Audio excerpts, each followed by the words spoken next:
Hello friends, welcome to class practice a key to success. तो हम थे sequence में, जहां पर मैंने अपने प्रीवियस वीडियो में आपको 4 क्वेश्चंस दिए थे। वो सारे 4 क्वेश्चंस के सॉल्यूशंस जो है हम आज देखेंगे। और वो क्वेश्चन क्या थे? पहला, आपके ये 4 सीक्वेंस थे। इन चारों सीक्वेंस का क्या करना था? हमको ये चेक करना था कि ये सीक्वेंस मोनोटोनिक है या नहीं, बाउंडेड है या नहीं, इसके साथ ही साथ ये कन्वर्जेंट है या नहीं। तो आज हम इनके चारों के क्या देखेंगे? सॉल्यूशंस देखेंगे। तो चलिए, सबसे पहले हमारा जो सीक्वेंस है an+2 is equal to an+an+1, इसके बारे में अगर हम देखें कि क्या ये सीक्वेंस कन्वर्जेंट है, तो यहाँ पर अगर देखा जाए तो हमको क्या दिया हुआ है?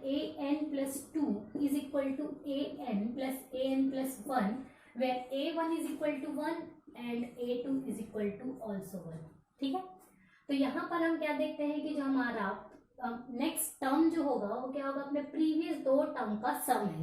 दैट मीन्स अगर हम क्या निकाले? a3 निकाले तो a3 क्या होगा? a1 प्लस a2 होगा। a4 अगर निकाला जाए तो वो क्या होगा? a3 a2 प्लस a3 होगा। यानी कि अगर सीक्वेंस के टर्म्स की अगर बात करें तो a1 plus a2, that means a1 यहाँ पर आपका 1 दिया हुआ और a2 भी क्या दिया हुआ है? 1 दिया हुआ। तो ये हो जाएगा 1 प्लस 1 यानी कि 2। अब यहाँ पर अगर देखा जाए तो ये हो जाएगा 1 plus 2 is equal to 3। a5 की अगर बात की जाए तो क्या हो जाएगा?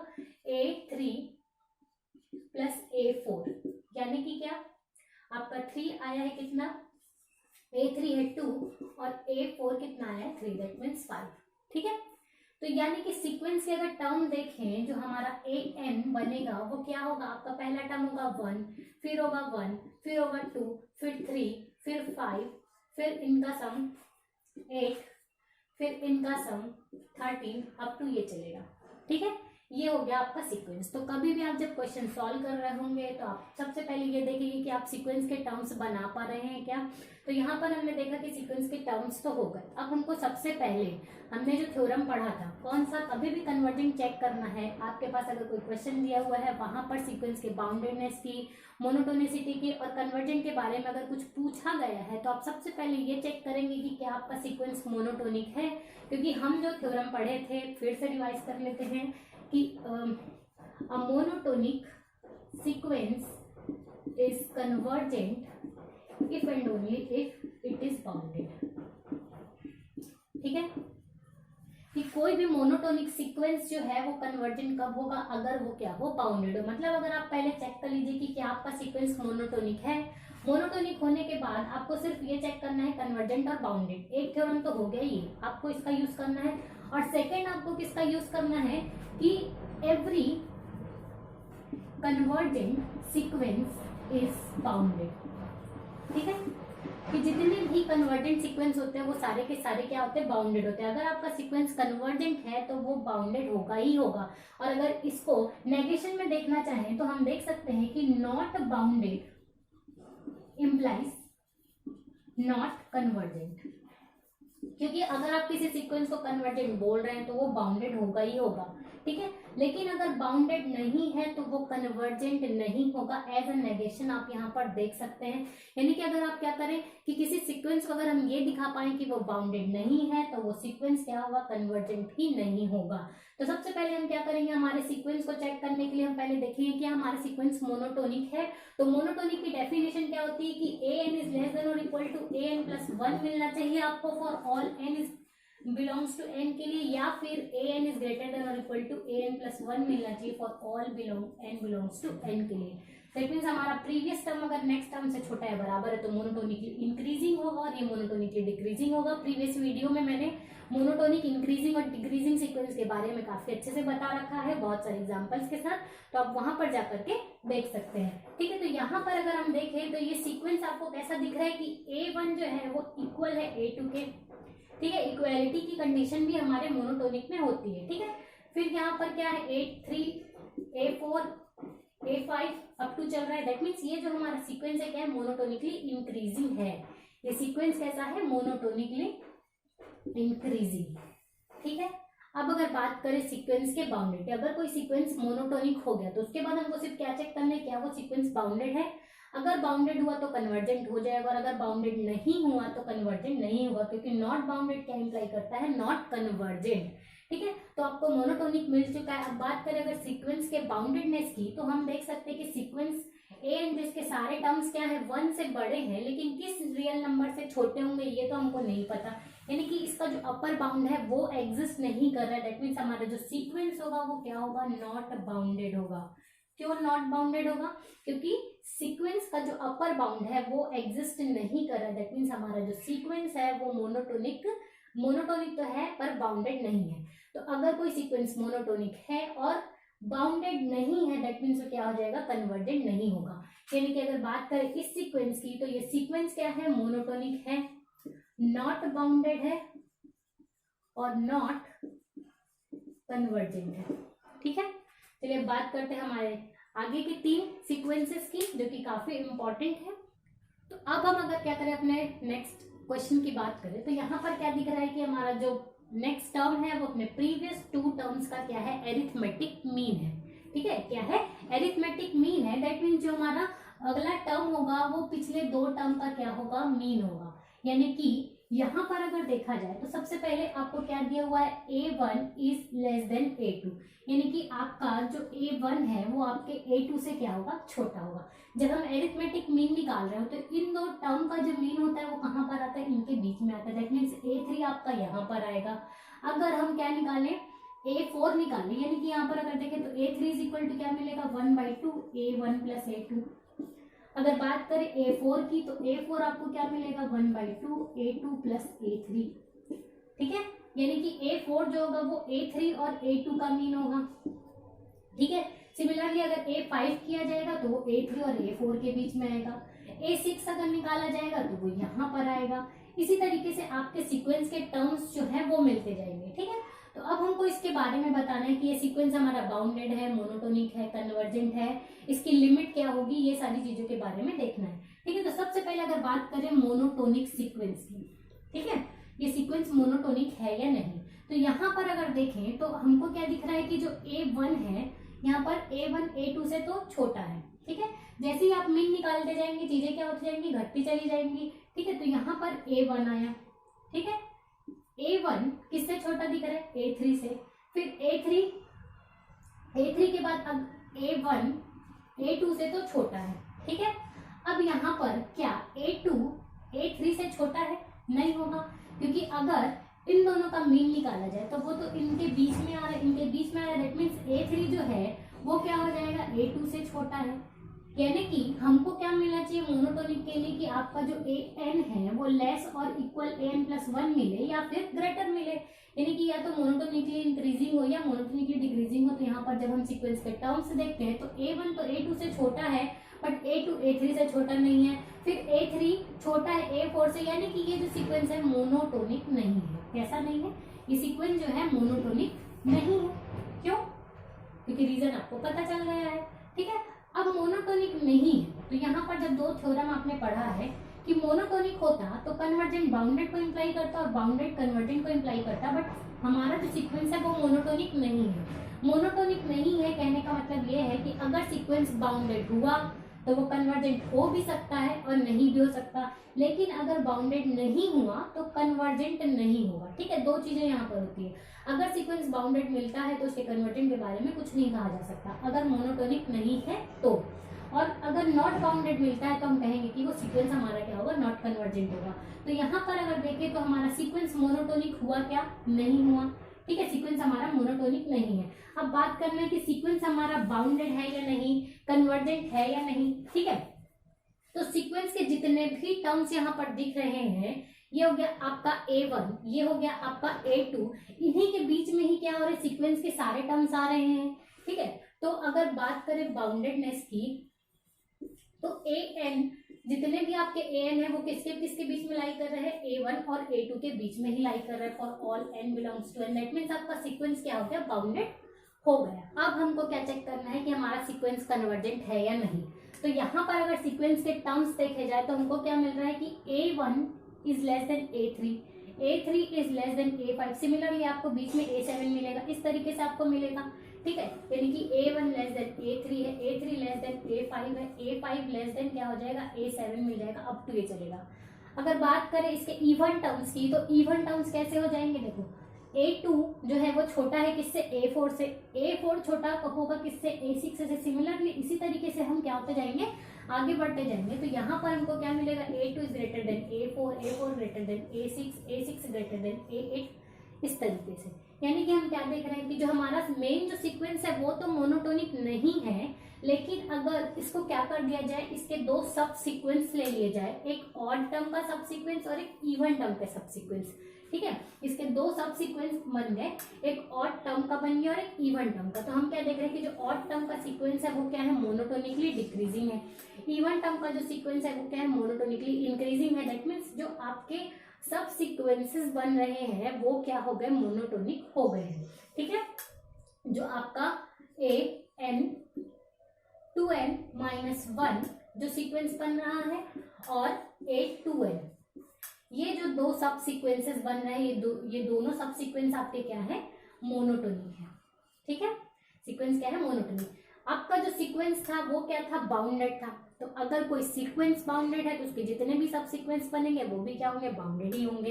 यानी कि ये जो दो सीक्वेंस है ये आपके और क्या हो जाएंगे, बाउंडेड भी हो जाएंगे। क्यों, क्योंकि सीक्वेंस बाउंडेड है, ठीक है। तो अगर ये दो सब सीक्वेंस को देखा जाए तो ये दोनों सब सीक्वेंस क्या हो गए, मोनोटोनिक हो गए और क्या हो गए, बाउंडेड हो गए, ठीक है। तो अगर कोई सीक्वेंस मोनोटोनिक हो जाए और बाउंडेड हो जाए, दैट मीन्स वो सीक्वेंस क्या होता है, कन्वर्जेंट होता है। यानी कि ये जो सब सीक्वेंस बनेगा ये भी कन्वर्जेंट होगा और ये जो सब सीक्वेंस होगा ये भी आपका क्या होगा, कन्वर्जेंट होगा, ठीक है। तो यहाँ पर हमको क्या मिला कि जो हमारा मेन सीक्वेंस था वो मोनोटोनिक नहीं था, लेकिन उसके जो दो सब सीक्वेंस हम बनाए हैं वो क्या है, मोनोटोनिक है, ठीक है। हमारा सीक्वेंस बाउंडेड था, इसलिए जो दो सब सीक्वेंस बने वो भी क्या हो जाएंगे, बाउंडेड हो जाएंगे। अब हमको क्या करना है कि ये जो हमारा सीक्वेंस है ये मोनोटोनिक बाउंडेड है, दैट मीन्स कन्वर्जेंट है, और ये भी सीक्वेंस क्या है, कन्वर्जेंट है।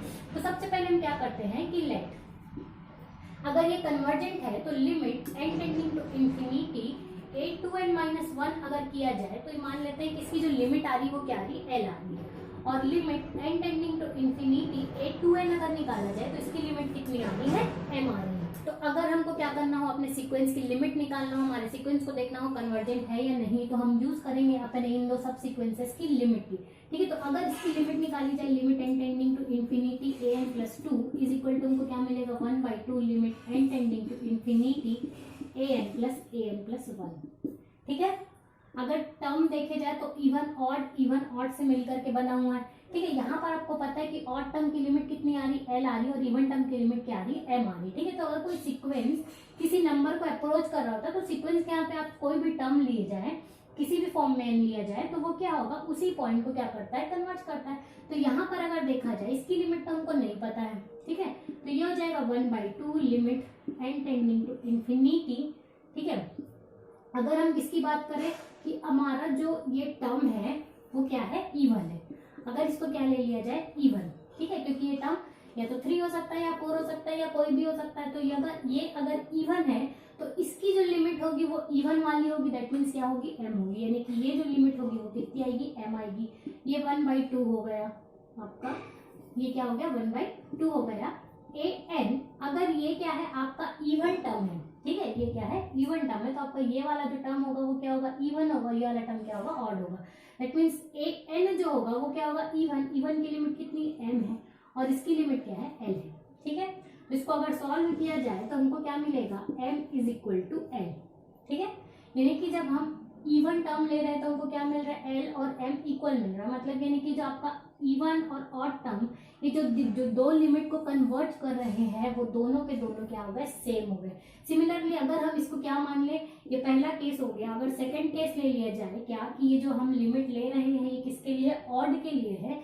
यानी कि अगर ये क्या बन जाए, ऑड बन जाए, तब क्या होगा, ये l 1/2 l प्लस m, ठीक है। यानी कि ये भी आपको क्या दे देगा, l is equal to m। यानी कि यहाँ से भी आपको क्या मिल रही है, लिमिट इक्वल मिल रही है, ठीक है। इसको इवन और ऑड लेने का मतलब क्या है कि जो हमारा nवा टर्म है ये तो कोई सा भी हो सकता है, ये कोई इवन टर्म भी हो सकता है, ये कोई ऑड टर्म भी हो सकता है। ये किस पर डिपेंड करता है, n पर डिपेंड करता है। यानी कि ये जो पूरा हमारा जो सीक्वेंस है वो किसको कन्वर्ट कर रहा है, l is equal to m। That means हमारा जो इवन और ऑड टर्म के लिए जो दो सब सीक्वेंस बनाए थे उनकी जो लिमिट आ रही है वो सेम आ रही है, ठीक है, सेम आ रही है। यानी कि हमने एक और जो थ्योरम कर रखा है कि अगर कोई सीक्वेंस है उसके सारे सब सीक्वेंस अगर क्या करें, एक ही लिमिट पॉइंट को कन्वर्ट करे तो हमारा जो सीक्वेंस होता है वो भी उसी लिमिट पॉइंट को क्या करता है, कन्वर्ट करता है। तो L is equal to M है, मान लेते हैं कि ये कोई या तो L है या तो M है, सेम नंबर ही है, ठीक है। तो ये जो पूरा सीक्वेंस होगा वो इसी L या M को क्या करेगा, कन्वर्ट करेगा। इसको कोई फिक्स नंबर K मान लीजिए, तो ये क्या हो जाएगा कि ये जो हमारा सीक्वेंस है मोनोटोनिक नहीं था लेकिन बाउंडेड निकला। अब बाउंडेड होने के बाद वो कन्वर्जेंट हो भी सकता था और नहीं भी हो सकता था, लेकिन हमारा सीक्वेंस क्या निकल गया, कन्वर्जेंट निकल गया, ठीक है। तो हमारा सीक्वेंस मोनोटोनिक नहीं है बट बाउंडेड है और कन्वर्जेंट भी है, ठीक है। तो आप देख सकते हैं कि आप जो भी थ्योरम पढ़ते हैं उनका यूज कहीं ना कहीं हमारे कहाँ पर होता है, क्वेश्चंस में क्वेश्चन को सॉल्व करने में होता है। तो कोई भी थ्योरम जो है उसको छोड़ना नहीं है, उसका प्रूफ भी याद रखना है आपको, और थ्योरम का जो स्टेटमेंट है वो भी बहुत इंपॉर्टेंट होता है, ठीक है। तो अब हम ये देख लेते हैं कि जो हमारा सीक्वेंस है ये कन्वर्जेंट तो है, अभी जिस लिमिट को कन्वर्ट कर रहा है ये लिमिट कौन सी है, ठीक। तो बात करें कि जो सीक्वेंस है किस पॉइंट को कन्वर्ट करेगा, ठीक है। तो इसके लिए हम क्या करते हैं, अगर सीक्वेंस के टर्म्स देखें तो आपका अगर A3 होगा वो क्या होगा, A1 प्लस A2। सिमिलरली जो A4 होगा वो 1/2 A3 A2 plus A3। A5 जो होगा वो होगा 1/2 A3 प्लस A4। A6 जो होगा वो होगा 1/2 A4 प्लस A5। इसी तरीके से जब हम आगे बढ़ते हैं तो An-2 जो होगा वो क्या होगा आपका 1/2 An-4 माइनस An-3। An-1 अगर निकाला जाए तो 1/2 An-3 प्लस An-2, और An अगर निकाला जाए तो 1/2 An-2 माइनस An-1 ये होगा, ठीक है। तो अगर हम इन सारे टर्म्स को क्या कर दें, जोड़ दें, सारे टर्म्स को अगर क्या करें, जोड़ें, तो हम क्या देखते हैं कि जो आपका A3 होगा, ठीक है, वो क्या होगा, इन दो A3 का जब इन पूरे का जब सम निकालेंगे तो यहाँ पर हमको क्या मिलेगा, A3 plus A4 plus A5 plus A6 अब तो ये चलेगा, और इधर जब सम निकालेंगे तो ये सारी चीजें भी एक दूसरे के साथ क्या हो जाएंगी, ऐड हो जाएंगी। तो यहाँ पर A1/3 हाफ और A1/3 हाफ जो होगा ये दोनों मिलकर के क्या हो जाएगा, इस A3 से कैंसिल हो जाएगा। सिमिलरली ये A4 जो है इस A4 से कैंसिल हो जाएगा, A5 जो है इस A5 को कैंसिल करेगा। इसी तरीके से जब हम आगे बढ़ते हैं तो An3 यहाँ पर An3 से कैंसिल हो जाएगा, An-2 जो है इस An-2 से क्या, यानी कि अगर हम अपने टर्म्स देखें तो क्या बच रहा है, यहाँ पर अगर हम देखें तो आपको क्या मिल रहा है, An-1 प्लस An, और यहाँ पर आपको क्या मिल रहा है, हाफ A1, और ये हाफ हाफ प्लस क्या हो जाएगा A2 प्लस यहाँ पर अगर देखा जाए तो आपको क्या मिलेगा, हाफ An-1, यानी कि अगर इसको देखा जाए तो आपको क्या मिल रहा है, आपको An, इन दोनों को अगर देखा जाए तो plus half An-1 is equal to 1/2 A1 plus A2, ठीक है।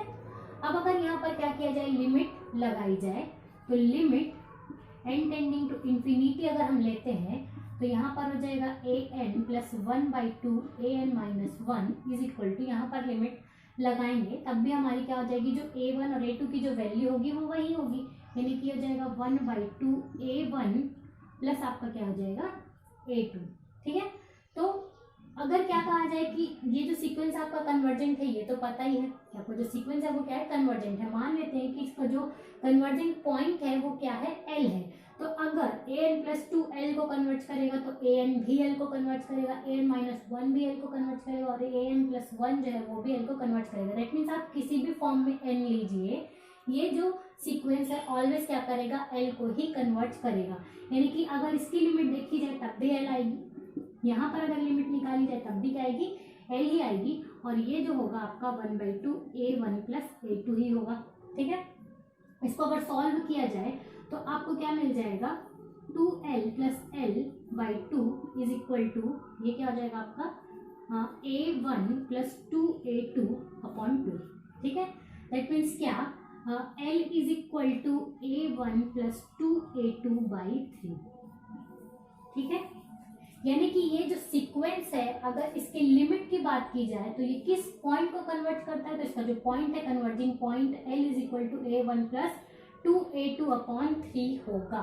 ठीक है, तो अब इस फॉर्मूले को यूज कैसे करना है ये हम देखते हैं कि अगर आपके पास क्या दिया हो, कोई सीक्वेंस दिया हो, मान लेते हैं अगर इसको यूज करना है, ठीक है, तो एक क्वेश्चन लेते हैं कि आपका क्या दिया हुआ an+1 is equal to an plus यहाँ पे 2an+1/2 ये सीक्वेंस दिया है such that a1 is equal to 2 है और a2 इज इक्वल टू आपको 3 दिया हुआ है। तो हमको चेक करना है कि क्या आपका ये सीक्वेंस मोनोटोनिक है, बाउंडेड है, कन्वर्जेंट है, या इसकी लिमिट पॉइंट क्या है, अपर बाउंड क्या है, लोअर बाउंड क्या है। ये सारे क्वेश्चंस अगर आपके पास आते हैं तो आपको कुछ नहीं करना है, आपने ये चेक कर लिया है कि अगर आपका प्रीवियस टर्म आपका जो नेक्स्ट टर्म है वो प्रीवियस 2 टर्म्स का क्या है, एरिथमेटिक मीन है, तो आपने इतना कुछ सॉल्व किया है। आपको एक बार बस इसको क्या करना है, याद रखना है कि आप इस तरीके का जो सीक्वेंस पढ़ते हैं वो ऑलवेज क्या होता है, मोनोटोनिक तो होता नहीं है, बाउंडेड होता है और कन्वर्जेंट होता है। और किस पॉइंट को कन्वर्ट करता है, तो वो इस पॉइंट को क्या करता है, कन्वर्ट करता है। ठीक है, और बाउंडेड किसके किसके बीच में होता है, इसके जो a1 और a2 जो होता है इनके बीच में ये क्या होता है, बाउंड होता है। ये इसका लोअर बाउंड और ये इसका क्या बनता है, अपर बाउंड बनता है। यानी कि अगर हम बात करें इस सीक्वेंस की, क्या ये सीक्वेंस मोनोटोनिक है, तो ये सीक्वेंस मोनोटोनिक नहीं होता, आपने देख चुका है। ठीक है, क्या ये सीक्वेंस बाउंडेड है, तो यस ये सीक्वेंस क्या होता है, बाउंडेड होता है। तीसरा, ये सीक्वेंस कन्वर्जेंट है या नहीं, तो ये सीक्वेंस कन्वर्जेंट भी होता है। तीसरा, अगर इसके लोअर बाउंड की बात की जाए, किसकी बात की जाए, लोअर बाउंड की बात की जाए, या इनफीमम बोल दिया जाए या मिनिमम बोल दिया जाए, तो वो सब क्या हो जाएगा आपका, ये जो दो सीक्वेंस, ये जो सीक्वेंस आपका किसके किसके बीच में लाई करता है, a1 और a2 के बीच में लाई करता है। यहाँ पर एक चीज ध्यान देना कि a1 ऑलवेज क्या होगा, a2 से छोटा होगा। ठीक है, तो जिस तरीके से ये होगा a1 a2 से छोटा है या a2 a1 से छोटा, उसके अकॉर्डिंग आपके बाउंड बनेंगे लोअर और अपर। ठीक है, तो ये जो सीक्वेंस है किन किन के बीच में लाई कर रहा है, यहाँ पर a1 a2 से क्या है, छोटा दिया हुआ, दैट मीन्स a2 जो है इसका लोअर बाउंड होगा। ठीक है, चौथा, अगर इसके अपर बाउंड की बात की जाए या इसके सुप्रीमम की बात की जाए या इसके मैक्सिमम की बात की जाए, तो वो आपका क्या हो जाएगा, यहाँ पर 3 हो जाएगा। अगर बात करें इसके कन्वर्जेंट की, तो कन्वर्जेंट तो है, और अगर पूछा जाए इसका लिमिट क्या होगा, तो इसकी जो लिमिट होगी वो क्या होगी, आप इस फॉर्मूले से निकाल सकते हैं कि इसका जो लिमिट होता है वो क्या होता है, a1 + 2 a2/3। दैट मीन्स आपका ये जो लिमिट होगा वो क्या निकल जाएगा, a1 that means 2 + 2 × 3/3, that means कितना, 6 to 8/3 इसकी क्या हो जाएगी, लिमिट हो जाएगी। तो इस तरीके से आप क्या कर सकते हैं, फॉर्मूले को यूज कर सकते हैं। तो ये आपका बहुत इंपॉर्टेंट सीक्वेंस था। तो ये सारी चीजें होती हैं कि किस तरीके से क्वेश्चन आपको पूछे जाते हैं, किस तरीके से आपको इसको सॉल्व करना है, क्या करना है। बात करें हमारे इस सीक्वेंस की, तो यहाँ पर हम देखते हैं कि जो हमारा नेक्स्ट टर्म है पिछले 2 टर्म का क्या दिख रहा है, जियोमेट्रिक मीन दिख रहा है। ठीक है, तो इसको भी हम चेक करेंगे, मोनोटोनिक, बाउंडेड और कन्वर्जेंट। तो मोनोटोनिक आपको कैसे चेक करना है, आपने जो प्रीवियस क्वेश्चन देखा है उसी के जैसे ही आपको मोनोटोनिक चेक करना है, तो ये आप खुद करेंगे। बाउंडेड की अगर बात करें तो ये जो सीक्वेंस होता है ये क्या होता है, कन्वर्जेंट होता है। ठीक है, ये सीक्वेंस आपका क्या हो जाएगा, कन्वर्जेंट हो जाएगा, क्योंकि हम जानते हैं ऑलवेज जीएम जो होता है वो लेस और इक्वल क्या होता है, एएम होता है। ठीक है, और अभी हमने देखा है कि अगर इसी सीक्वेंस में ये टर्म्स का अगर क्या बना लिया जाए, GAM बना लिया जाए, मतलब an + 2 is equal to 1/2 an + an + 1 किया जाए, तो ये सीक्वेंस आपका क्या होता है, कन्वर्जेंट होता है। ठीक है, तो ये सीक्वेंस अगर कन्वर्जेंट है तो इससे छोटे जितने भी सीक्वेंस बनाए जाएंगे वो भी क्या होंगे, कन्वर्जेंट होंगे। तो अगर आपका ये सीक्वेंस कन्वर्जेंट है, हम जानते हैं कि इसका ये जो 2 टर्म है इसका am कन्वर्जेंट होगा, तो इसका gm भी क्या होगा, कन्वर्जेंट होगा। तो हम ये देखते हैं कि ये जो सीक्वेंस है इसका कन्वर्जेंट पॉइंट क्या होगा, कि ये जो सीक्वेंस है किस पॉइंट को कन्वर्ट करेगा, यानी कि सीक्वेंस मोनोटोनिक है या नहीं, ये आपको चेक करना है। ठीक है, और सीक्वेंस बाउंडेड है या नहीं, तो चूंकि एएम जीएम से हम देख चुके हैं कि ये जो सीक्वेंस क्या है, कन्वर्जेंट है। कन्वर्जेंट है दैट मीन्स ये सीक्वेंस क्या होगा, आपका बाउंडेड भी होगा। ठीक है, अब हम चेक करते हैं कि इसका जो लिमिट होगा वो क्या होगा। तो इसके लिमिट के लिए हमको सबसे पहले क्या करना पड़ेगा, हम टेक करते हैं, लेट अस टेक कि un एक सीक्वेंस बनाते हैं जो कि बनेगा log an से। ठीक है, यानी कि अगर बात करें u1 की तो ये होगा log a1, बात करें अगर u2 की तो ये होगा log a2। इसी तरीके से अगर हम आगे बढ़ते हैं तो un + 2 जो होगा वो क्या होगा, log a2। ठीक है, log n + 2। तो आपको ये क्या पता है कि जो लॉग ये जो an+2 है वो इसके इक्वल है, यानी कि an+1, यानी कि इसको हम लिख सकते हैं log an+1 की power 1/2, that means 1/2 log an+1, यानी कि 1/2 log a1 plus log an+1। ठीक है, ये हो गया।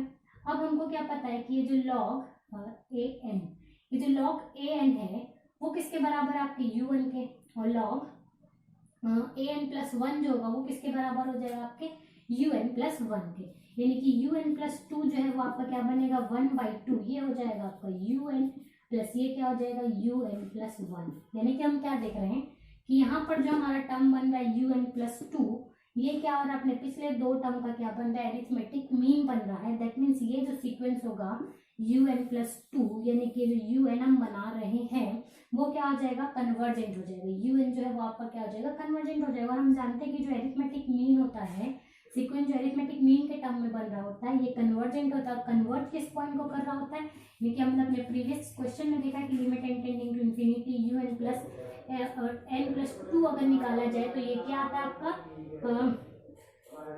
u1 प्लस 2 u2/3, यही आएगी लिमिट, हमने प्रीवियस क्वेश्चन में ही देखा है। ठीक है, तो ये क्या आ रही है इसकी लिमिट, यानी कि ये जो चीज है आपकी किसके बराबर हो जाएगी, u1 that means log a1 plus 2 log a2/3। ठीक है, ये हो गया। तो लिमिट अगर हम un+2 की निकाल रहे हैं, दैट मीन्स हम लिमिट किसकी निकाल रहे हैं, an+2 की निकाल रहे हैं। ठीक है, यानी कि हमको क्या मिल रहा है कि limit n tending to infinity un+2 is equal to limit n tending to infinity sn+2। तो इसकी जो लिमिट आई है वो आई है ये आपकी, तो यही लिमिट आपकी किसके बराबर होगी, sn+2 के बराबर होगी। ठीक है, तो इसको अगर देखा जाए तो हम इसको यहाँ से क्या लिख सकते हैं, ये हो जाएगा आपका क्या log a1 a2 का स्क्वायर पूरे की पावर 1/3। ठीक है, इस पूरे टर्म को हम लिख सकते हैं ये। ठीक है, और ये लिमिट आपकी किसके बराबर है, limit n tending to infinity, sorry यहाँ पर क्या लेंगे आप, log an+2। ठीक है, तो ये चीज किसके बराबर हो जाएगी आपकी, log an+2। तो जो लिमिट होता है वो लॉगरिथमिक फंक्शन के अंदर जा सकता है, यानी कि ये आपका हो जाएगा log limit n tending to infinity an+2। तो log और log आपका गया, ये हो जाएगा a1 a2 का स्क्वायर पूरे की पावर 1/3 इज इक्वल टू आपका क्या मिल जाएगा, limit n tending to infinity an+2। ठीक है, ये मिल गई आपको क्या लिमिट। यानी कि आपका कोई सीक्वेंस अगर दिया हुआ है, सीक्वेंस कैसा है, जो अपने दो प्रीवियस टर्म का क्या है जियोमेट्रिक मीन है, तो उसकी जो लिमिट होती है वो क्या होती है, ये होती है।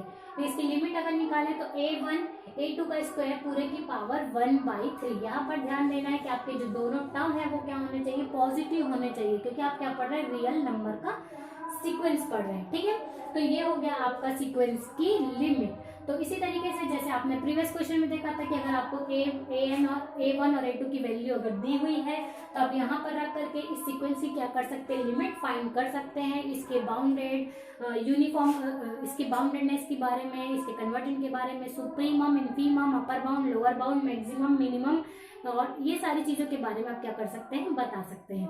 ठीक है, तो चलिए अब जो लास्ट क्वेश्चन बचा था आपका an+1 is equal to 2 + an, ये आपके लिए होमवर्क है। आप इसको कीजिएगा, बनाइएगा, और इसकी लिमिट क्या आती है ये आपको कमेंट सेक्शन में कमेंट करके क्या करना है, बताना है। अगर आपको आज का ये सीक्वेंस का टॉपिक समझ में आया होगा, अच्छा लगा होगा, तो वीडियो को लाइक कीजिएगा। अगर अभी तक आपने चैनल को सब्सक्राइब नहीं किया है तो सब्सक्राइब भी कर लीजिएगा, बेल आइकन प्रेस कर दीजिएगा अगर आप नए वीडियो के नोटिफिकेशन चाहते हैं तो।